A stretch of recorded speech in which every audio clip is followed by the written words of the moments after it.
चलो देखते हैं क्षार की विशेषताएं हम देखते हैं। किताब बंद कर लो, कॉपी बंद कर लो।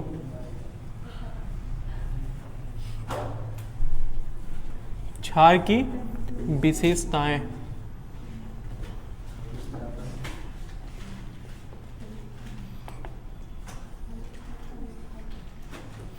क्षार कहें कि क्षारक कहें, बताइए।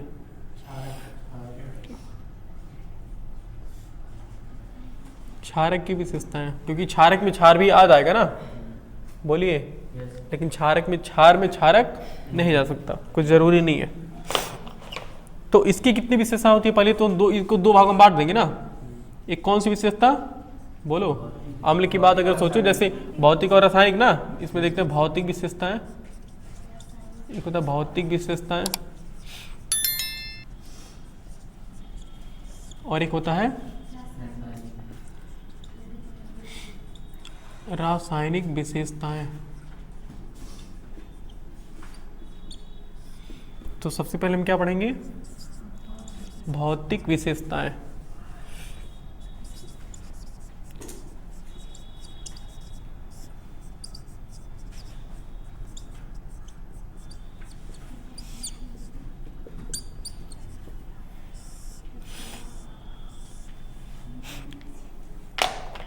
भौतिक विशेषताएं, तो पहली भौतिक विशेषता हम क्या कर सकते हैं कि अम्ल, आखिर जो स्वाद हम इसका चखेंगे तो स्वाद भी कैसा होगा, और तो क्षारी कड़वा होगा, तो भी क्या है, भौतिक विशेषता है कि नहीं है।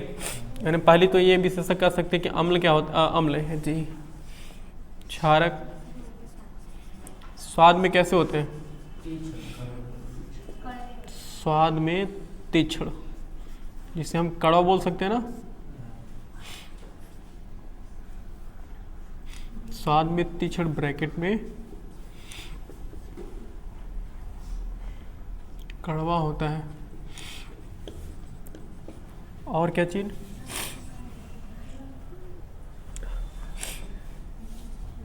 क्षारक, संक्षारक होते हैं कि नहीं, बताइए।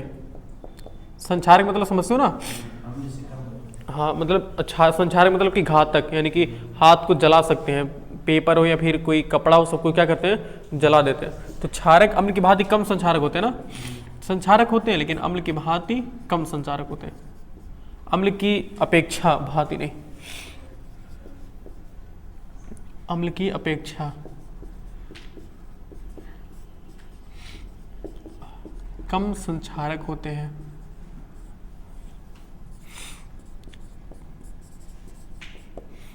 ओके, और क्या चीजें हैं?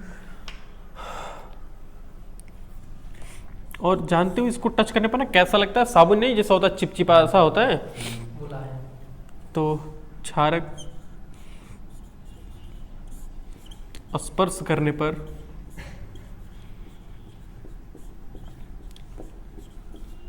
साबुन की तरह कैसे होते हैं, साबुन की तरह चिपचिपा कह सकते हो।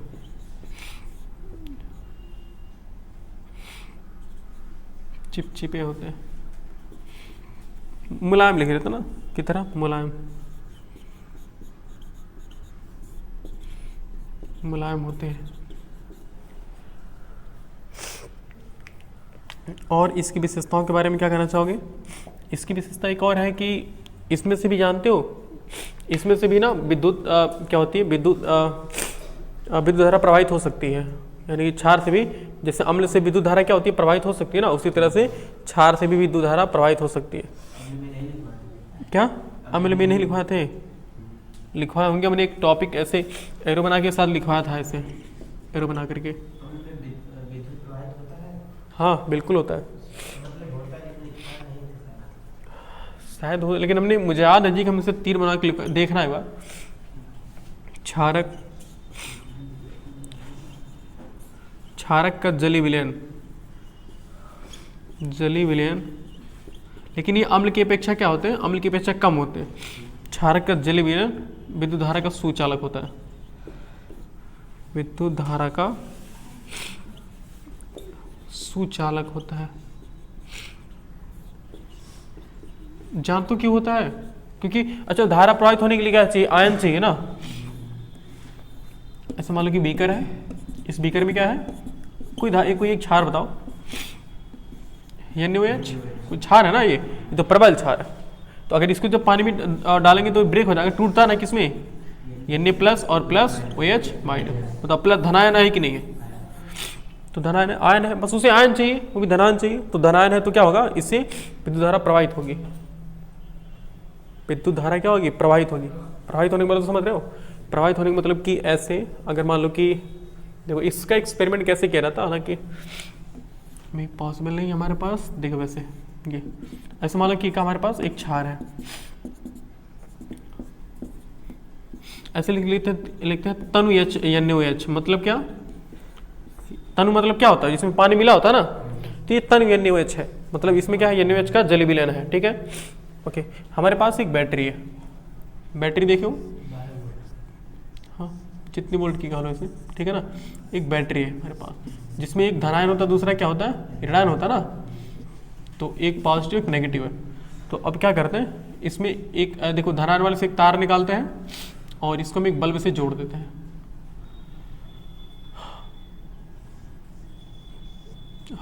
बल्ब का ऐसे होता है ना, ये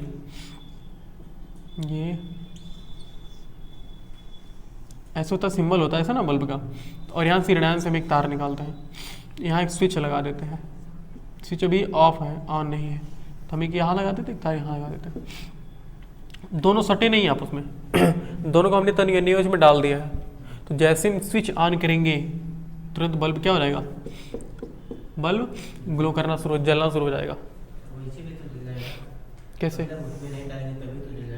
हाँ तो इसमें डालकर हम जला रहे, इसका मतलब क्या, हम इसका मतलब कह रहे हैं कि आयन से यहाँ जा रहे हैं, तभी तो भाई आयन से यहाँ तक जा रहे हैं, इसका मतलब कि ये आयन क्या हो रहे हैं, आयन इस तार को जोड़ रहे हैं, तो आयन अगर तार को नहीं जोड़ते तो बल्ब जलता कैसे, तो इसका मतलब क्या है कि आयन तार को जोड़ रहे हैं, और जब आयन तार को जोड़ रहे हैं इसका मतलब इसके अंदर जो आयन है उसमें विद्युत धारा प्रवाहित हो रही है कि नहीं हो रही है, बिल्कुल हो रही है। पानी की वजह से नहीं होता यार, पानी में धारा प्रवाहित होती ही नहीं है, पानी में धारा प्रवाहित ही नहीं होती है जी। H2 अगर है तुम्हारे पास ना, उसमें करंट नहीं मारता, क्योंकि सर हमारे गांव में तो पानी में करंट मारती है, तो वो पानी नहीं होता शुद्ध, उसमें मिनरल मिले होते हैं, आयन मिले होते हैं, उसमें सोडियम, जो हम लोग पानी पीते हो घर पे ना, तो घर पे होता है उसमें सोडियम आयन मिला होता है, उसमें कैल्शियम आयन मिला होता है, ये सब आयन होते हैं, उसमें मिले होते हैं, आयरन होते हैं, जिसकी वजह से क्या होता है, जिसकी वजह से ये सब इतने आयन होते हैं, आयन की वजह से उसमें धारा प्रवाहित होती है। लेकिन अगर प्योर वाटर है, प्योर वाटर समझ रहे हो कैसे निकलेगा, क्या ही बताया जाए जी, 9 में विज्ञान पढ़े होते ना समझ जाते, 9 में समझाया जाता है, ये सब चीजें जो पूछ रहे हो ना, ये सब चीजें 9th क्लास में है। क्या इस मैटर, क्या हमारे आसपास के पदार्थ शुद्ध है उसमें, या फिर पहला दूसरा लेसन देखो, जैसे उर्दू चैप्टर बना हुआ है बिल्कुल उसी का बना हुआ है, ये इसी पर कि कैसे धारा प्रवाहित होती है, कैसे नहीं प्रवाहित होती है। देखो इसमें क्या होता है, देखो शुद्ध जल में धारा कभी भी प्रवाहित नहीं हो सकती। भाई शुद्ध जल क्या हमारे पास H2 है ना, ये टूटता ही नहीं है, कहोगे सर यहाँ से H+ अलग निकाल दो और 2H+ और प्लस O2- अलग निकाल दो, है कहने में आसान लग रहा है, इतना आसान नहीं इसको तोड़ना, इसके लिए बहुत ज्यादा हमें करंट चाहिए होता तब जाके टूटता है। अगर पानी को ही तोड़ करके हम हाइड्रोजन और ऑक्सीजन बना लेते तो हम आखिर क्यों ऑक्सीजन के लिए इतना परेशान होते, पानी को तोड़ देते, पानी को अलग कर देते, ऑक्सीजन अलग हो गया, हाइड्रोजन अलग हो गया, हाइड्रोजन अपना जलाने में काम कर लेते और ऑक्सीजन सांस लेने में काम कर देते। लेकिन ऐसा नहीं, ये इसमें कोई आयन ही नहीं होते। अब शुद्ध जल कैसे प्राप्त करोगे, देखो ये ऐसे है, यहाँ क्या करो, यहाँ एक ऐसे फ्राई पैन ले लो, फ्राई पैन समझते हो ना, फ्राई पैन जानते हो, अरे जिसमें चाव नहीं रखते हो जी, फ्राई पैन, अरे जिसमें लोग अंडा उंडा नहीं बनाते हैं, ऑमलेट बनाते हो, फ्राई पैन इससे होता है, उसी को फ्राई पैन बोलते हैं, फ्राई पैन, फ्राई पैन हम बोल रहे थे ना, फ्राई पैन उसका नाम होता है। ये ऐसे क्या हमारे पास ये बर्फ है, उसके ऊपर बर्फ का टुकड़ा रख दो, यहाँ से आग लगा दो,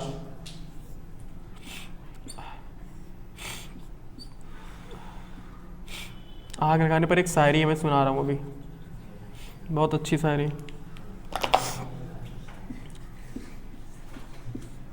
वो वाली शायरी नहीं है जो तुम सोच रहे हो। देखो ये ऐसे हमने इसमें आग लगा दी जब आग लगा देंगे ना तो यहाँ से पानी, ये पानी के ऐसे वाष्प उड़ने लगेंगे ना, ये पानी के वाष्प ऐसे उड़ने लगेंगे। हम लोग कहाँ से कहाँ जा रहे हैं, हम लोग क्षार की विशेषताएं पढ़ने वाले थे। तो ये पानी के कण ऐसे उड़ने लगेंगे ना, देखो ये सब पानी के कण ऐसे उड़ने लगेंगे। अब इनमें उड़ते क्यों है, क्योंकि इनमें गतिज ऊर्जा आ जाती है। कौन सी ऊर्जा आती है? गतिज ऊर्जा आ जाती है। क्योंकि गतिज ऊर्जा कैसे आती है? क्योंकि इनको हमने हीट कर दिया। भाई तुमको कोई गुस्सा मान लो दिला दिया, कोई दौड़ नहीं रही, बस 4 डंडा मारा जाए तुरंत दौड़ना शुरू कर दोगे ना, वहाँ पर गतिज ऊर्जा आ जाती है। इनको हमने हीट कर दिया तो यहाँ से गतिज ऊर्जा, यानी कि जितने पानी के कण इसमें वाष्प की भाप में क्या हो गया, इसे ऊपर उड़ने लगेंगे ना। तो अब जैसे ऊपर उड़े तब तक यहाँ पर बर्फ मिल गया, इन सबका दिमाग क्या कर दिया, ठंडा कर दिया। तुरंत यहाँ पर ऐसे ऐसे ढुगुरते ढुगुरते यहाँ पर आएंगे, ऐसे तुरंत हमने यहाँ एक और बर्तन लगा दिया। चलो यहाँ पर पानी क्या हो रहा है, सब इकट्ठा हो रहे हैं ऐसे, देखो पानी से टपक टपक के गिर रहे हैं इसमें बस। तो ये जो पानी होता है ये H2 होता है।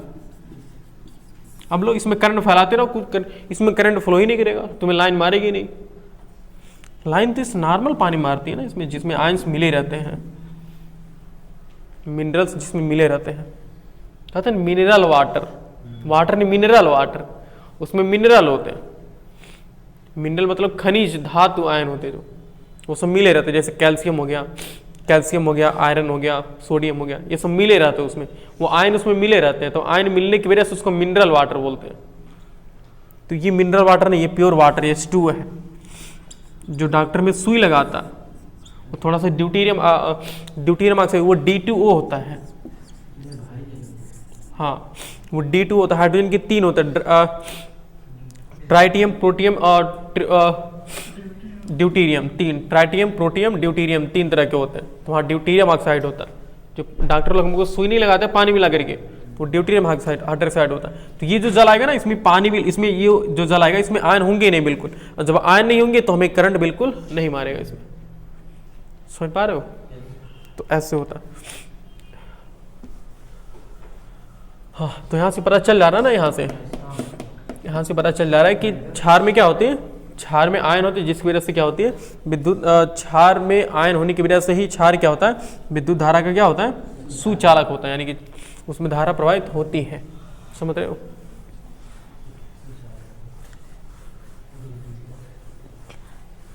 और क्षार बताओ नीले लिटमस को लाल करता है कि लाल लिटमस को नीला करता है? क्षार को नीला रंग पसंद है। क्षार नीले लिटमस पेपर को नहीं,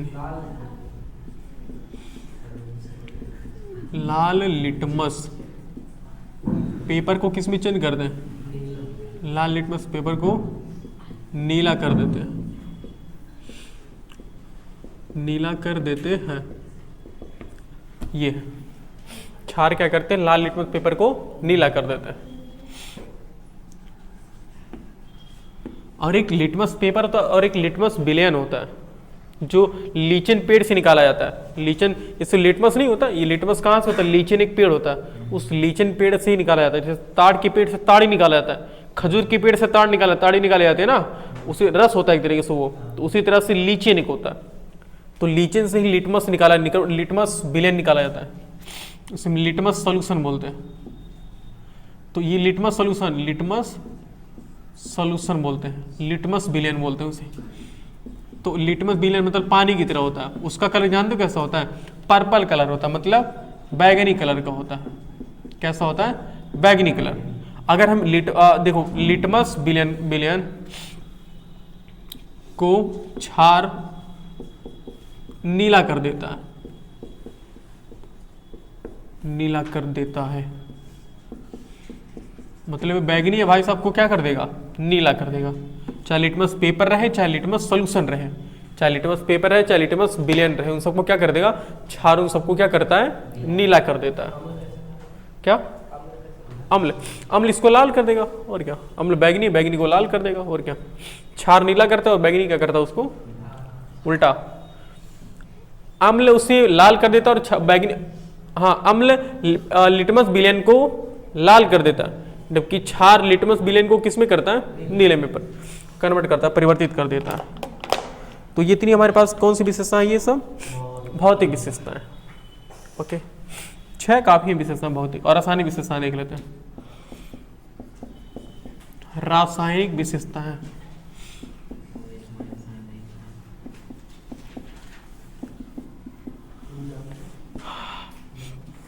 हाँ ये एक और चीज है कि ये जल में विलय होकर के क्या देते हैं, हाइड्रोक्साइड आयन देते हैं ना, तो इनके हम रासायनिक विलयन में देख लेते हैं। देखो ये, और इनकी सबसे पहली विशेषता ना उदासीनीकरण अभिक्रिया होती है। कौन सी अभिक्रिया होती है? उदासीनीकरण अभिक्रिया। उदासीनीकरण अभिक्रिया, उदासीनीकरण अभिक्रिया यानी कि न्यूट्रलाइजेशन रिएक्शन। न्यूट्रलाइजेशन,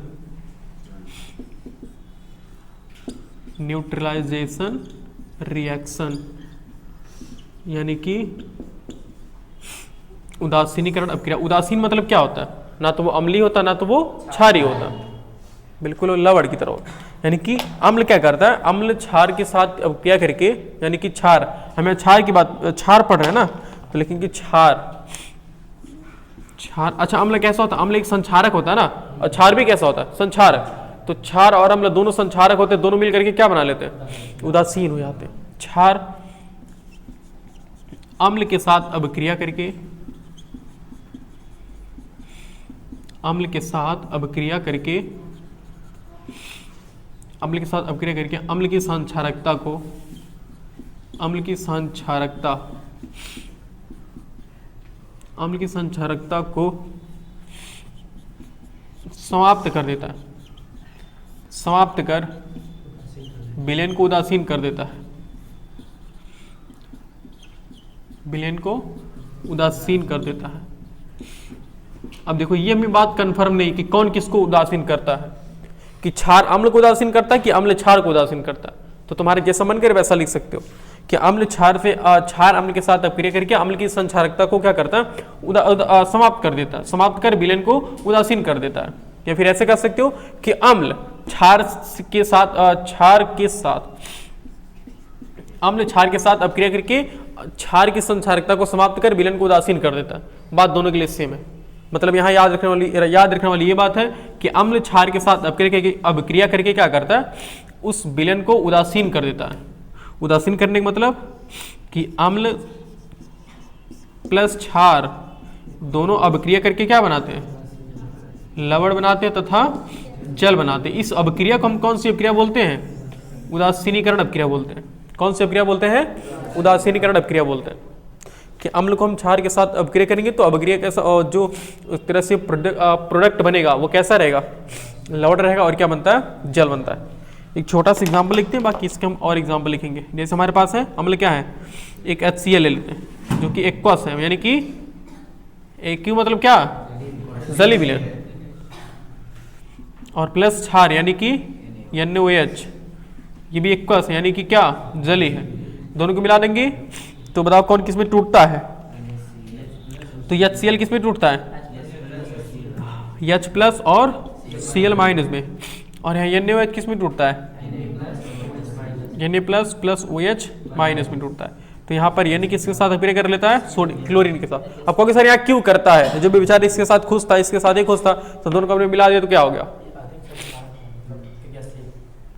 ये अधिक सोडियम हाइड्रोजन से अधिक अभिक्रियाशील होता है, मतलब अधिक पावरफुल होता है इससे। भाई दो लोग लड्डू लिए हैं, छोटा बच्चा एक तुम हो, तो अगर कहीं फुर्सत में मिल गया, कहीं चांस मिल गया, तो एक थप्पड़ मार के लड्डू छोड़ सकते हो ना उससे। तो यहाँ पर वही होता है कि देखो थप्पड़ मार करके यहाँ से क्लोरीन चुरा लेता है, तो इसके पास क्या हो रहता है? हाँ, NaCl प्लस H2O जल बना लेता। ये है उदासीनीकरण अभिक्रिया। समझ रहे हो? ये नोट करो, फिर आगे बताते हैं इसके बारे में और। हाँ, उदासीन ना तो अम्ल होता ना क्षार होता, उदासीन होता है, ना अम्ल होता है ना क्षार होता है। नहीं यार, ये कौन कहता है? खट्टा होता जी, नमक। मैं गधा कहीं का, कड़वा भी नहीं होता। देखो इसके पहले हमने क्या पढ़ा है कि अम्ल को हम जब किससे अभिक्रिया करवाते हैं? क्षार से। फिर उसी को उल्टा हम बोल सकते हैं कि क्षार को हम किससे अभिक्रिया करवाते हैं? क्षार को जब हम अम्ल से अभिक्रिया करवाते हैं तो क्या बनता है? लवण और क्या बनता है, जल बनता है। ये है, इसी अभिक्रिया को हम कौन सी अभिक्रिया बोलते हैं? हाँ ये याद रखना, कौन सी अभिक्रिया बोलते हैं? उदासीनीकरण अभिक्रिया।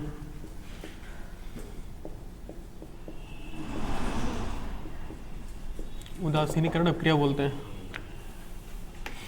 जैसे देखो एग्जांपल हमने एक NaCl का लिया है ना, यानी कि NaOH का और HCl का। कोई और उससे कमज़ोर ले लेते हैं, यानी कि जैसे हमारे पास CH3COOH कौन सा अम्ल है? बोलिए, एसिटिक एसिड ना, CH3COOH है प्लस, और यहाँ पर हम ले लेते हैं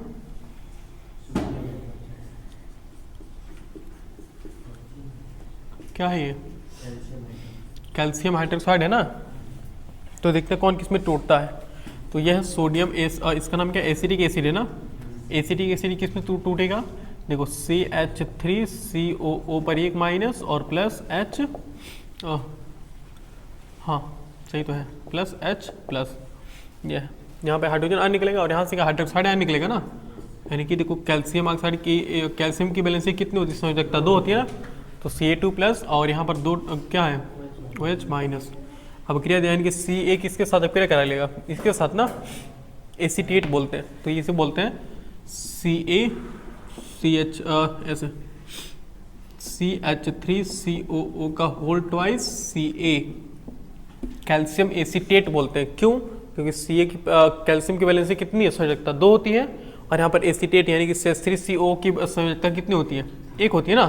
तो हमें दोनों को बैलेंस करने के लिए हमने देखो यहाँ से 2 से गुणा करा दिया, तो 2 CH3CO हो गया और एक कैल्शियम हो गया, दोनों बैलेंस हो गया ना। और यहाँ पर H जो H प्लस और हाइड्रोक्साइड आयन मिलकर क्या बन जाते हैं, बोलिए, H2 बना लेते हैं ना। अब देखते हैं कि संतुलित कैसे हो रहा है कि नहीं हो रहा है। तो अगर यहाँ से हम 2 से गुणा कराएंगे तब देखो संतुलित होगा ना। ये देखो CH3COO कितनी 2 बार है ना, तो हमें CH3COO 2 बार हो गया, और हाइड्रोजन कितनी बार है, हाइड्रोजन यहाँ 2 बार और यहाँ 2 बार, कितनी बार, मेरे ख्याल से यहाँ 2 से गुणा करना चाहिए।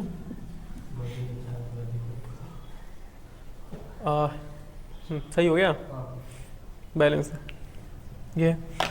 और नॉर्मल अम्ल ले लेते हैं, जैसे हमारे पास है HNO3, ये है दूसरा उदाहरण। तीसरा उदाहरण देख लेते हैं।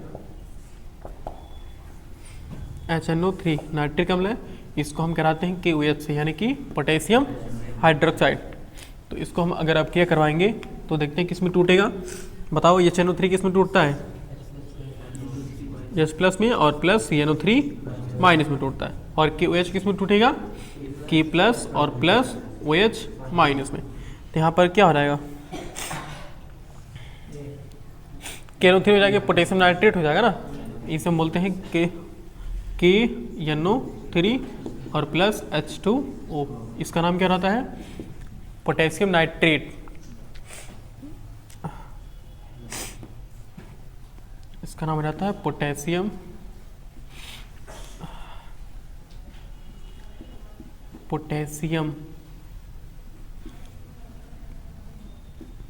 नाइट्रेट बोलते हैं, ये हो जाता है। जो कि क्या एक लवण है कि नहीं है, एक लवण। ओके, कोई और एग्जांपल ले लेते हैं, जैसे कि चौथा हमारे पास एक है H2SO4। क्या है ये, सल्फ्यूरिक अम्ल है, प्लस कोई बेस ले लो, यानी BaOH का होल ट्वाइस, सही है ना। तो क्या बनाएगा देखते हैं, यानी कि H2SO4, यानी कि इसको क्या सल्फ्यूरिक अम्ल होता है ना, ये 2H प्लस में टूटेगा और प्लस SO4 में कितना 2 माइनस में टूटेगा ना। और ये किस में देखो टूटेगा, Ba2 प्लस होगा ना। देखो OH की पावर, OH के बगल में 2 लिखा है, इसका मतलब कि कितना 2 प्लस है ये, और प्लस OH माइनस। तो BaSO4 के साथ अभिक्रिया कर लेगा ना, यहाँ देखिए। और ये क्या नहीं, OH एक ही यहाँ 2 लिखे, हाँ ये 2H माइनस, तो बना लेगा ये BaSO4 और प्लस H2O, ये बना लेगा। इसे हम बोलते हैं बेरियम सल्फेट। क्या बोलते हैं, बेरियम सल्फेट। बोलते हैं बेरियम सल्फेट बोलते हैं। ओके, और कोई एग्जाम्पल बता दें, एक और बता दें, 5 पूरा कर दें।